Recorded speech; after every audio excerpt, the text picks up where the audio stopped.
Last క్లాస్లో tunnel diode VI characteristics explain చేస్తున్నాం. So అదే tunnel diode working operation by using band diagrams use చేసుకొని explain చేసుకోవాలి. So generally మనకి conduction band, valence band అనే 2 types of wands ఉంటాయి. So conduction band generally ఎంటీగా ఉంటుంది, బ్యాలెన్సీ band filled with electrons ఉంటాయి. So మనం ఎప్పుడైతే థర్మల్ ఎనర్జీ లేదా హీట్ ఎనర్జీ లేదా టెంపరేచర్ ని ప్రొవైడ్ చేసామో అప్పుడు ఆటోమేటిక్ గా బ్యాలెన్సీ బ్యాండ్ నుంచి కండక్షన్ బ్యాండ్ కి ఎలక్ట్రాన్స్ జంపింగ్ అనేది స్టార్ట్ అవుతుంది. సో కండక్షన్ బ్యాండ్ లో ఎలక్ట్రాన్స్ తో ఫిల్ అవడానికి స్టార్ట్ అవుతాయి. At the same time బ్యాలెన్సీ band లో ఆ ఎలక్ట్రాన్ ప్లేస్ లో హోల్స్ క్రియేట్ అవుతాయి. కానీ జనరల్లీ మనకి తెలిసిన విషయం ఏంటి, హోల్స్ అంటే మనకి పాజిటివ్ ఎనర్జీ అంటే పాజిటివ్ ఛార్జ్ అని అర్థం. అంటే దాని అర్థం ఏంటి, ఉండవలసిన దానికన్నా ఎలక్ట్రాన్స్ ని లాస్ అయిపోయి, అంటే ఒక ఆటమ్ లో యాక్చువల్లీ 20 ఎలక్ట్రాన్స్ ఫిల్ అయ్యగలిగితే అది 2 ఎలక్ట్రాన్స్ లాస్ అయిపోతే ఆ ఆటమ్ కి పాజిటివ్ ఛార్జ్ వచ్చిందని చెప్తాం. ఆ పాజిటివ్ ఛార్జ్ ని మనం హోల్ కింద కన్సిడరేషన్ లో తీసుకుంటాం. అదే నెగిటివ్ ఛార్జ్ అంటే ఆ ఆటమ్ లో పర్టికులర్ దాని కేపబిలిటీ 20 కాన్ఫిగరేషన్ అయితే ఇంకో అడిషనల్ గా 2 ఎలక్ట్రాన్స్ వచ్చి యాడ్ అవుతే దాన్ని నెగిటివ్ ఛార్జ్ అని లాస్ట్ క్లాస్ లో డిస్కస్ చేసాం. అంటే ఎలక్ట్రాన్ లూజ్ అయితే పాజిటివ్ ఛార్జ్, ఎలక్ట్రాన్ గెయిన్ అయితే దానికి నెగిటివ్ ఛార్జ్ కింద డిస్కస్ చేస్తాం. సో ఇప్పుడు కండక్షన్ బ్యాండ్, బ్యాలెన్సీ బ్యాండ్ వాటి మధ్య ఉన్న ఎనర్జీ గ్యాప్ ని బేస్ చేసుకొని మనం టన్నల్ డయోడ్ ఆపరేషన్ ని ఎక్స్ప్లెయిన్ చేసుకోవాలి. సో టన్నల్ డయోడ్ ఆపరేషన్ లో 3 కేసెస్ లో టన్నల్ డయోడ్ ఆపరేషన్ ఎక్స్ప్లెయిన్ చేసుకుంటాం. First one no forward bias, అంటే ఎటువంటి సప్లై ఇవ్వకుండా ఫస్ట్ కేస్ ని డిస్కస్ చేస్తాం. సో సెకండ్ కేస్ ఏంటంటే కొంతవరకు ఫార్వర్డ్ బయాస్ సప్లై వోల్టేజ్ ఇస్తాం. థర్డ్ కేస్ ఏంటంటే ఫార్వర్డ్ బయాస్ సప్లై వోల్టేజ్ ని స్టిల్ ఇంకా ఇంక్రీజ్ చేస్తే ఆపరేషన్ ఎలా ఉంటుంది అనేది డిస్కస్ చేస్తాం. సో త్రీ కేసెస్ లో మనం బ్యాండ్ డయాగ్రామ్స్ యూస్ చేసుకొని టన్నల్ డయోడ్ ఆపరేషన్ ని డిస్కస్ చేసుకోవచ్చు. సో ఇప్పుడు కేస్ 1 లో నో ఫార్వర్డ్ బయాస్ అంటే అర్థం ఏంటంటే ఏ రకమైన సప్లై వోల్టేజ్ ని మనం టన్నల్ డయోడ్ కి ప్రొవైడ్ చేయట్లేదని ఫస్ట్ కేస్ మీనింగ్. సో ఇప్పుడు దానికి బ్యాండ్ డయాగ్రామ్స్ ని డ్రా చేసుకుందాం. సో బ్యాండ్ డయాగ్రామ్స్ ని డ్రా చేసుకున్నట్టయితే సో ఇది P టైప్ మెటీరియల్, సో ఇక్కడ N టైప్ మెటీరియల్. సో ఈ మెటీరియల్స్ ని డిఫరెన్షియేట్ చేస్తూ మధ్యలో డిప్లీషన్ లేయర్ ఫామ్ అవుతుంది. డిప్లీషన్ లేయర్ యాక్చువల్లీ ఈ డిప్లీషన్ లేయర్ వెరీ థిన్ గా ఉంటుంది ఏ కేసులో, టన్నల్ డయోడ్ కేసులో. అందుకే స్మాల్ సప్లై వోల్టేజెస్ ఇచ్చినా సరే మనకి large amounts of currents flow అవుతాయని లాస్ట్ క్లాస్ లో ఆల్రెడీ డిస్కస్ చేస్తాం. సో ఇప్పుడు బ్యాండ్ డయాగ్రామ్స్ ని డ్రా చేసుకుందాం. ఇది మనకి కండక్షన్ బ్యాండ్. సో ఇది మనకి conduction band, CB is nothing but conduction band. So ఇక్కడ బ్యాలెన్సీ బ్యాండ్ ని డ్రా చేద్దాం. బ్యాలెన్సీ band VB is nothing but బ్యాలెన్సీ band. ఈ రెండింటి మధ్య ఉన్న గ్యాప్ ని ఎనర్జీ గ్యాప్ ఈజీ అని అంటారు. Energy gap easy. సో ఆ ఎనర్జీ గ్యాప్ ని బేస్ చేసుకుని మనం మెటీరియల్స్ ని 3 టైప్స్ లో క్లాసిఫై చేస్తామని ఇంటర్మీడియట్ లెవెల్ లో నేర్చుకుంటారు. So conductors, insulators, semi conductors. So ఈ గ్యాప్ 0 ఉండి, ఈ ఎనర్జీ గ్యాప్ 0 ఉండి బ్యాలెన్సీ బ్యాండ్, కండక్షన్ బ్యాండ్ ఓవర్లాప్ అయిపోతే అది కండక్టర్స్. సో ఎనర్జీ గ్యాప్ మరీ హైయెస్ట్ గా ఉంటే అవి ఇన్సులేటర్స్, మిడిల్ గా మెయింటైన్ అవుతాయి అవి సెమీ కండక్టర్స్. సో ఈ మాట్లాడుకుంటుందంతా మనం సెమీ కండక్టర్స్ గురించి మాట్లాడుకుంటున్నాం కాబట్టి energy gap, middle energy gap maintain అవుతూ ఉంటుంది. మరీ హై ఉంటుంది, అలాగే మరీ లోగా ఉంటుంది. లో ఉంటే కండక్టర్స్, హై ఉంటే ఇన్సులేటర్స్ అని చెప్తాం ఈ ఎనర్జీ గ్యాప్ ని బేస్ చేసుకోండి. సో ఇప్పుడు మనం P టైప్ సెమీ కండక్టర్ ని కన్సిడరేషన్ లో తీసుకుంటున్నాం కాబట్టి ఈ కండక్షన్ బ్యాండ్ లో మనం ఎలక్ట్రాన్స్ ని తీసుకుందాం. కాకపోతే ఫ్యూ ఎలక్ట్రాన్స్ మాత్రమే ఉంటాయి. ఎందుకంటే P టైప్ సెమీ కండక్టర్స్ లో కంపల్సరీగా మనకి ఎక్సెస్ గా ఉండేవి హోల్స్, లెస్ గా ఉండేవి ఎలక్ట్రాన్స్. అవి ఆల్రెడీ లాస్ట్ క్లాస్ లో డిస్కస్ చేసాం. సో ఇక్కడ ఎక్సెస్ హోల్స్ డ్రా చేసుకుందాం. Excess holes is nothing but A positive charge, electrons is nothing but negative charge. So ఇక్కడ హోల్స్ డ్రా చేస్తాం. సో బ్యాలెన్సీ బ్యాండ్ లో హోల్స్, కండక్షన్ బ్యాండ్ లో electrons draw చేసుకున్నాను, కానీ నెంబర్ ని వ్యారీ చేస్తున్నాను. సో ఇది లెస్ నెంబర్ ఉంటుంది, మనకి మోర్ నెంబర్స్ ఉంటాయి. ఓకే, సో ఇప్పుడు N టైప్ మెటీరియల్ కద్దాం. సో N టైప్ మెటీరియల్ లో కూడా మనం కండక్షన్ బ్యాండ్ ని డ్రా చేస్తున్నాను. సో ఇది మనకి కండక్షన్ బ్యాండ్. ఇక్కడ మనకి బ్యాలెన్సీ బ్యాండ్ ఉంటుంది, బ్యాలెన్సీ బ్యాండ్. సో వీటి రెండింటికి మధ్యలో మనం ఎనర్జీ గ్యాప్ ని డిస్కస్ చేద్దాం. సో ఇది మనకి కండక్షన్ బ్యాండ్, ఇది మనకి బ్యాలెన్సీ బ్యాండ్. సో కండక్షన్ బ్యాండ్ ఇక్కడ more number of electrons place అవుతాయి since it is an N type material. So ఇక్కడ ఇది మనకి N టైప్ మెటీరియల్ కాబట్టి ఇందులో మనకి electrons number excess, holes number less. So less number of holes, excess number of electrons ఉంటాయి N type material కాబట్టి. ఏ కండిషన్ ఇదంతా ఫార్వర్డ్ బయాస్ కండిషన్, అంటే మనం ఎటువంటి సప్లై వోల్టేజ్ ఇవ్వలేనప్పుడు. So so second case observe చేద్దాం. సెకండ్ కేస్ అబ్జర్వ్ చేస్తే మీరు అబ్జర్వ్ చేస్తే ఈ ఫస్ట్ బ్యాండ్ సెకండ్ బ్యాండ్, ఈ ఫస్ట్ బ్యాండ్ సెకండ్ బ్యాండ్ ఏవి ఓవర్లాప్ అవ్వట్లేదు, అంటే ఒకదానితో ఒకటి. సో ఒకదానితో ఒకటి ఓవర్లాపింగ్ అంటే ఇలా రెండు సేమ్ కండిషన్ లోకి రావాలి. సో అలా సేమ్ కండిషన్ లోకి వచ్చిన కండిషన్స్ ఎక్కడ మీకు ఫస్ట్ కేస్ లో అబ్జర్వ్ చేయండి. సో ఈ డయాగ్రామ్ లో మీరు క్లియర్ గా అబ్జర్వ్ చేసేది ఏంటి, ఏ టూ బ్యాండ్స్ కూడా మనకి ఓవర్లాపింగ్ కండిషన్స్ లో రావట్లేదు, అంటే ఈక్విలిబ్రియం కండిషన్స్. సో ఇలా ఈ టూ బ్యాండ్స్ అనుకుంటే, సో ఇవి టూ బ్యాండ్స్ అనుకుంటే ఈ టూ బ్యాండ్స్ కూడా సేమ్ కండిషన్ లోకి రావట్లేదు, సిన్స్ ఇట్ ఈస్ మనం ఏ రకమైన సప్లై వోల్టేజ్ ఇవ్వట్లేదు కాబట్టి. సో సెకండ్ కేస్ ని డిస్కస్ చేద్దాం. అదేంటి, small amount of supply voltage ఇస్తున్నప్పుడు సిచ్యువేషన్ ఏంటి. So small amount of supply voltage ఇస్తున్నప్పుడు సిచ్యువేషన్ ఏంటి అనేది చూద్దాం. So small amount of supply voltage ఇస్తున్నప్పుడు సెకండ్ కేస్ ని డ్రా చేస్తున్నాను, ఇది కేస్ 2. సో 3 కేసెస్ కూడా పక్క పక్కన డ్రా చేసుకుంటే మనకి వేరియేషన్ అర్థం అవుతుంది.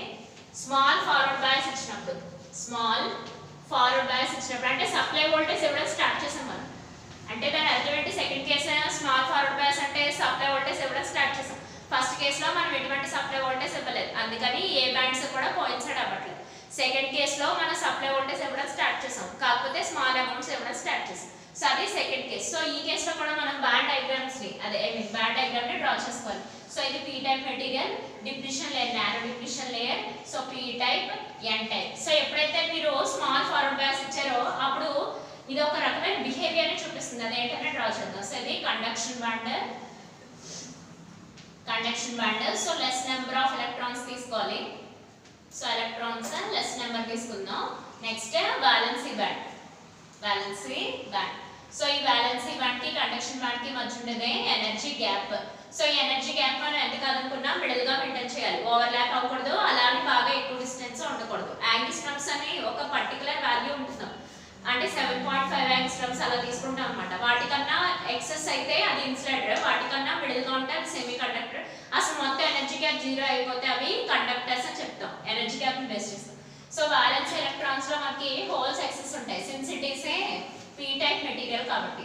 సో ఇప్పుడు మీరు ఫార్వర్డ్ బయాస్ కండిషన్ అంటే సప్లై వోల్టేజ్ ఇచ్చారు కాబట్టి ఈ రెండు బ్యాండ్స్ ఖచ్చితంగా మనకి ఈక్విలిబ్రియం పొజిషన్ లోకి వచ్చేస్తాయి. N type conduction band, P type valence band రెండు సేమ్ ఈక్వల్ పొజిషన్స్ లోకి వచ్చేస్తాయి. సో ఇక్కడ ఎలక్ట్రాన్స్ ఎక్సెస్ గా ఉంటే అది ఆప్షన్ రాసుకుందాం. ఓకే, సో ఇక్కడ ఈ రెండు కూడా సిమిలర్ ఈక్విలిబ్రియం పొజిషన్స్ కి వచ్చేస్తాయి. అంటే దాని అర్థం ఏంటి, ఇక్కడ నుంచి ఎలక్ట్రాన్ ఫ్లో అనేది అంటే కరెంట్ అనేది ప్రొడక్షన్ జరగడం స్టార్ట్ అవుతుందని అర్థం. ఈ కేసులో మనకి కరెంట్ ప్రొడక్షన్ స్టార్ట్ అయిందని చెప్పడం కోసం ఈ రెండు బ్యాండ్స్ ని ఓవర్లాప్ చేసాం. ఏ బ్యాండ్స్ ని, P type material valence band, N type materials conduction band, రెండు ఈక్విలిబ్రియం పొజిషన్ లేదా ఓవర్లాపింగ్ కండిషన్ చెప్తారు. సో దీని వల్ల ఏంటంటే మనకి బ్యాలెన్స్ బ్యాండ్ నుంచి కండక్షన్ బ్యాండ్ కి ఫ్లో అనేది జరుగుతుంది, అంటే ఎలక్ట్రాన్ ఫ్లో అనేది స్టార్ట్ అయింది అనమాట, ఎలక్ట్రాన్ ఫ్లో స్టార్ట్ అయింది. ఓకే, సో ఇప్పుడు మనం మళ్ళీ బ్యాలెన్సీ బ్యాండ్ ఇక్కడ డ్రా చేసుకోవాలి. సో ఇది మనకి బ్యాలెన్సీ బ్యాండ్, ఇది మనకి energy gap. Okay, so holes చాలా లెస్ గా తీసుకుంటాం ఇక్కడ. సో మనం గీయడానికి కాదమ్మా, అక్కడ ప్రెజెంటేషన్ అలా ఉంటుంది అనమాట. సో ఇది ఏ కండిషన్ అంటే మనం బిఏ క్యారెక్టరిస్టిక్స్ లో ఒకసారి డ్రా చేసుకుందాం. సో ఇది పీక్ వాల్యూస్ వరకు రైస్ అవడం అనమాట ఈ కేసు. సో ఈ కేసు పీక్ వాల్యూస్ వరకు రైస్ అవడం. ఓకే, సో ఇదంతా మనకి స్మాల్ ఫార్వర్డ్ బయాస్ కేసు అనమాట, small forward bias case. So ఇది మనకి నేను చెప్పుకున్న VI క్యారెక్టరిస్టిక్స్ ఇది స్మాల్ ఫార్వర్డ్ బయాస్ కేస్. ఈ particular voltage VP, peak voltage, ఈ particular current IP, peak currents అన్నమాట. Okay, so peak voltages, peak currents case, ఈ కేసు అంతా దానికి సంబంధించిన బ్యాండ్ డయాగ్రామ్స్ ఇవి.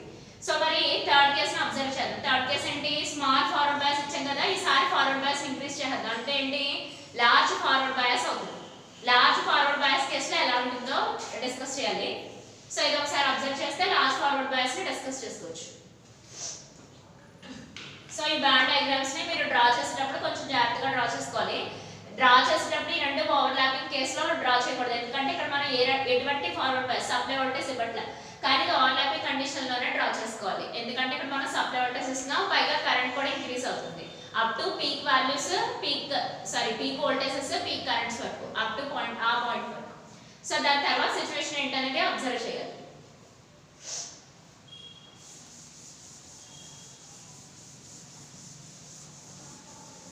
ఇది మనకి కేస్ 3 లోకి వస్తుంది.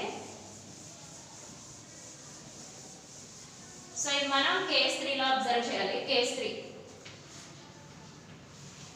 3 ఏంటంటే మనకి large forward bias case, large forward bias case. So ఈ లార్జ్ ఫార్వర్డ్ బయాస్ కేస్ లో కూడా మనం బ్యాండ్ డయాగ్రామ్ ని డ్రా చేసుకుందాం. సో బ్యాండ్ డయాగ్రామ్ ని డ్రా చేసుకున్నట్టయితే ఇది మనకి పీ టైప్ మెటీరియల్, ఇది మనకి ఎన్ టైప్ మెటీరియల్, వీటి మధ్య వెరీ నారో డిప్రెషన్ లేయర్ ఉంటుంది. ఓకే, సో ఇప్పుడు ఏంటంటే ఇది మనకి కండక్షన్ బ్యాండ్, సో ఇది మనకి వాలెన్సీ బ్యాండ్. ఓకే, సో ఇది కండక్షన్ బ్యాండ్, ఇక్కడ వచ్చేసి మనకి వాలెన్సీ బ్యాండ్, వీటి మధ్య ఎనర్జీ గ్యాప్. సో మళ్ళీ as it same procedure, conduction band లో మనకి ఎలక్ట్రాన్స్, కాకపోతే వెరీ ఫ్యూ తీసుకుంటాం. ఇది ఇందులో హోల్స్ అన్నమాట, హోల్స్. ఓకే, సో ఇప్పుడు ఎన్ టైప్ మెటీరియల్ లో మనం కండక్షన్ బ్యాండ్ ని ఇలా డ్రా చేసుకోవాలి. సో కండక్షన్ బ్యాండ్ లో ఎలక్ట్రాన్స్ ఎక్సెస్ గా తీసుకోవాలి.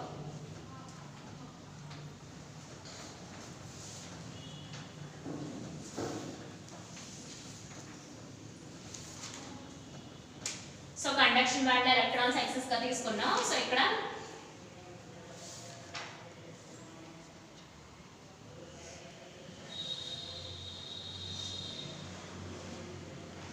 ఇది మనకి వాలెన్సీ బ్యాండ్, వాలెన్సీ బ్యాండ్ లో హోల్స్ మైన్యూట్ గా తీసుకున్నాం since it is a N type material. So ఈ కేసులో ఏంటంటే ఏ బ్యాండ్స్ కి ఏ బ్యాండ్స్ కూడా కోయిన్సైడ్ అవ్వదు. సో ఈ కేసులో ఏంటంటే ఏ బ్యాండ్ కి ఏ బ్యాండ్ కూడా కోయిన్సైడ్ అవ్వదు అనమాట. అంటే దాని అర్థం ఏంటి, విఏ క్యారెక్టరిస్టిక్స్ అబ్జర్వ్ చేసినట్టయితే సో ఇది పీక్ వోల్టేజ్ వరకు వెళ్ళిన తర్వాత వోల్టేజెస్ అనేవి డిక్రీస్ అయిపోతాయి. లాస్ట్ లో డిస్కస్ చేసాం కదా. సో ఈ వోల్టేజ్ రీజియన్ వల్లే ఇది మనకి నెగటివ్ రెసిస్టెన్స్ రీజియన్ అని లాస్ట్ లో చెప్పుకున్నాం. సో ఇది మనకి నెగటివ్ రెసిస్టెన్స్ రీజియన్ అని లాస్ట్ లో చెప్పాం. అంటే ఈ కేసు అన్నమాట, ఇది మనకి థర్డ్ కేసు. నేను ఇప్పుడు ఈ హైలైట్ చేసిన కేసు అంతా థర్డ్ కేసు అన్నమాట. అంటే ఎక్కడ కూడా బ్యాండ్స్ ఓవర్లాపింగ్ అవ్వో, అందువల్ల ఏంటి మనకి ఫ్లో తగ్గిపోయి డిక్రీస్ అయిపోతూ వస్తుంది అన్నమాట.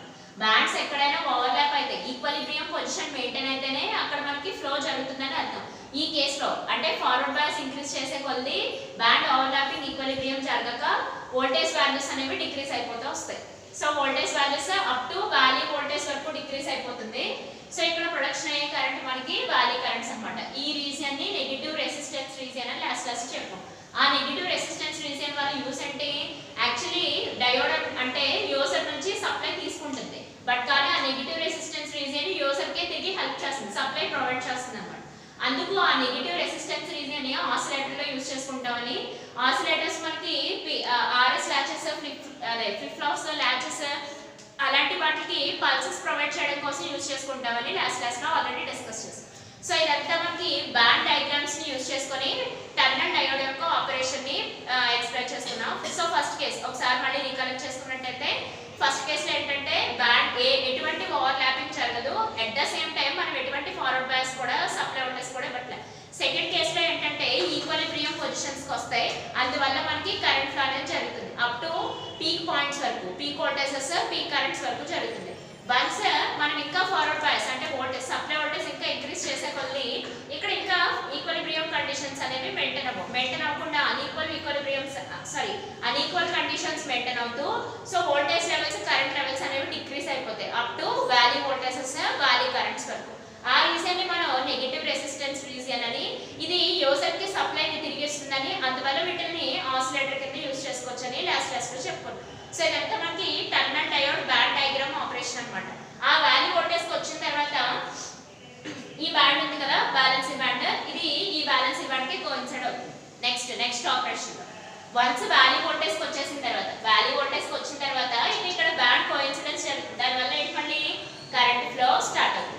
Okay, so once peak values కి వచ్చిన తర్వాత మళ్ళీ సైక్లింగ్ ఆపరేషన్ అన్నమాట. వన్స్ పీక్ వాల్యూస్ కి వచ్చిన తర్వాత మళ్ళీ అన్ఈక్వల్ బ్యాండ్ వాల్యూస్ వచ్చేసి రావడం వల్ల మళ్ళీ వోల్టేజ్ అనేది డిక్రీస్ అవుతూ వస్తుంది, ఇంక్రీజ్ డిక్రీస్.